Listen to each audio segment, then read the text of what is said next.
Now to solve these two problems quadratically, let's use factorization method. How do we apply factorization method on solving quadratic problem? We have 2x squared plus 3x minus 9 equals 0. The first thing you do is that you fix it as if you label them A, B, and C. Then multiply A and C, the first and the last name. You want to solve this? Okay. So we have AC to be equal to minus 18, or just add the x squared if you choose. Then we bring B down. B will be equal to what? 3x. If you are adding the x. Now look at what are the two factors of minus 18 that when you add together can give you 3x. Is that clear? Or you want to do that? That can give you 3x. Two factors of minus 18 that can give you 3x. The two factors happens to be minus 6 and minus 3. You can also add the x, as I have said. You can add the x. You want to solve it, don't worry, solve it. So now, applying it in objective way. Once you have gotten your two factors, you have gotten the answer. The coefficient, which is 6 and minus 3, are actually going to be changed. Change the sign. The sign of this to plus, and the sign of this which is already plus to what? Minus. This is supposed to be your final answer. But it will not be your final answer if the coefficient of A of x is greater than 1. Now that the coefficient is greater than 1, we have 2. Then you divide each of these. Note, you get the factors. Secondly, you change the sign. Then you divide by the coefficient. Mostly when the coefficient here is 1, then you leave it as your final answer. But to this now, our final answer becomes minus 6 divided by 2. And that is minus 3, or 3 divided by 2. So we have the two main answer for x here. X is equal to minus 3 or 3 over 2. These are the two basic answer we can get for x. Thank you for watching. This is Great and Standard Tutor School. Follow us on our YouTube page, follow us on our Instagram page, follow us on our TikTok page. The same name, Great and Standard Tutor School. But now let's solve it as if we are running theory. I have your time. Let's solve it as if we are running theory. If it is theory, this is what you do. We are using factorization method. Since you have gotten your two factors, since you have gotten your two factors to be what? 6 and minus 3 to give you the, then you will go on and say 2x squared plus 6x minus 3x minus 9 is equal to 0. This is what you do. Finally, egg boil. Stay like this. That the egg boil of don't to strong. Is that clear? By 7 you start solving this also. There is an assignment. Move further down. Okay. Good of you. Move further down. Big boy. So now we go ahead. We have 4 terms now. In the 4 terms, you take them 2 by 2. 1, 2, 3, 4 terms here. You take them 2 by 2. At this point, what is common to these two? We have 2x. Are we together? Follow this route. You don't finish. You don't stop finish, have you? Well done. Uncle Max, don't miss it. Take it. Don't miss it.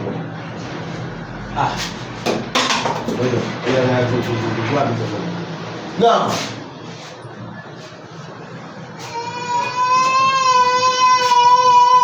sorry, let's finish what we have started. Let's finish what we have started. So we have 2x. Factorize it, we have what? In here will be what? X plus what? 3. Yeah, what is common to these two? We have minus 3 into x plus 3 equal this. Now we have 2 terms. This term and this term. And what is common to this term? Now that will be this double factorization.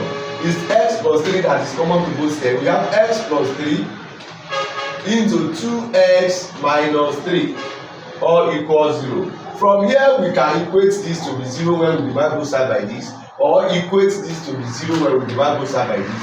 At each case we have x plus 3 is equal to 0, or 2x minus 3 equals 0. From here you have what? X to be equal to minus 3 as we have had, and here we have x to be equal to 3 over 2, and we have said it earlier that the two answers for x are minus 3 or 3 over 2.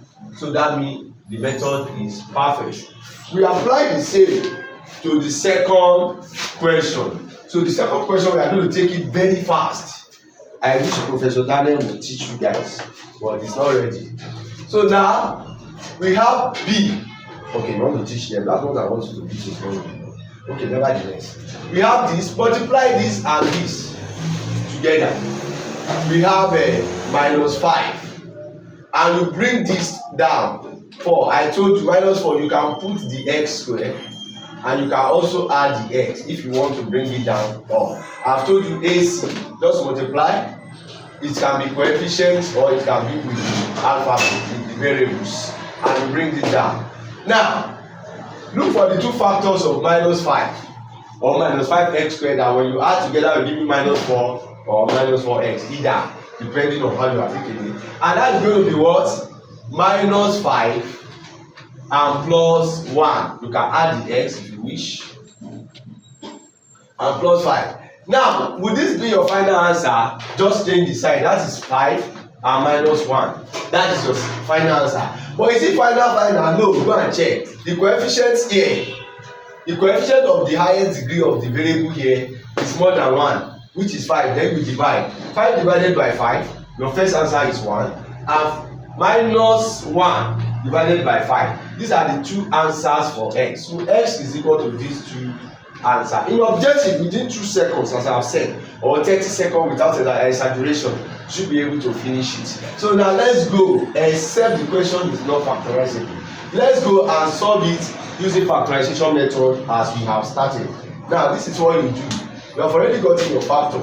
You just repeat this at the last leg, or the middle leg, you pick in what you have gotten as your factor in. That is x raised to power 2 minus 5x plus x minus 1. This is what you write instead of this minus 1 equal to 0. Then we have 4 terms at the left hand side. This is left hand side and this is right hand side, and that is why it is called an equation, because of the introduction of the equality sign. Nevertheless, let's continue.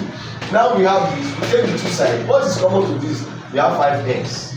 Then what will be remaining? This side we have x. When you say this and this, it comes back here. Minus 1. When you multiply this and this, it comes back here.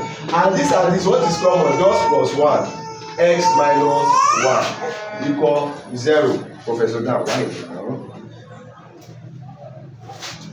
Now we have 2 terms. Now look at this term and this other terms. Then you factorize again. What is common to the 2 terms? We have x minus 1 into what? What is left here? 5x. And what is left here? Plus 1 equal what? 0. And this side now, if you divide both sides by x plus 5, 5x plus 1 equals 0, then you have x equal 1. So we have x to be equal 1. And if you divide both sides by here, you'll be having 5x plus 1 also equals 0. And at this junction, you'll be having x to be equal to minus 1 over 5. And those are the two